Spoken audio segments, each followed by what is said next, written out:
Police दलाने याविषयी माहिती घेतली का? काय नेमकी कुठले ड्रोन आहेत? मी सदरचा भर कालच्या घटनेवर देतो. काल बीड जिल्ह्यामध्ये 10 पोलीस स्टेशनच्या हद्दीत माहिती घेतली असता 33 ठिकाणी हे ड्रोन आपल्याला फिरताना दिसले. हे साधारणतः 150 ते 200 मीटर उंचीवर हे ड्रोन उडत होते. तर त्यासंबंधी आम्ही लोकांना आता आवाहन केले की या ड्रोन संबंधी लोकांमध्ये वेगळ्या अफवा आहेत. या ड्रोनमुळे घरफोड्या वाढलेल्या आहेत. या ड्रोनमुळे ट्रान्सफॉर्मर्स बंद करून अंधार निर्माण केला जातो. असं कोणत्याही प्रकारचं हे या ड्रोनमुळे झालेलं नाहीत.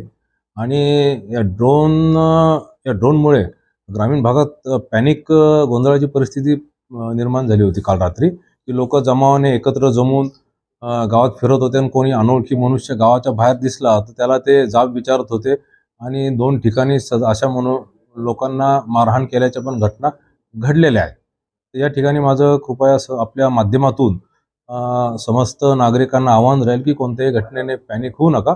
सदरच्या जे ड्रोन वगैरे आहेत त्यांच्यावर संबंधित यंत्रणा संबंधित यंत्रणांना त्याची माहिती दिली गेलेली आहे आणि पुढील कारवाई सुरू आहे.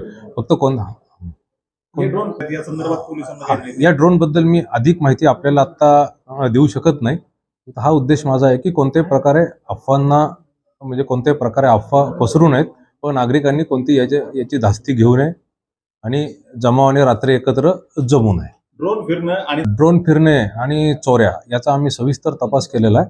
ड्रोन फिरल्यामुळे त्या गावात चोरी झाली वगैरे असे प्रकार कुठेही घडलेले नाही आहेत. एका आष्टी भागात एका ठिकाणी घडलेला आहे, परंतु त्याचा ड्रोनशी संबंध नाहीये. याबाबत पोलिसांची परवानगी कोणी घेतलेली नाहीये. सर, आपण बोलतो ते पूर्ण तपास झाल्यावरच कळेल. ती माहिती मी आता आपल्याला देऊ शकत नाही.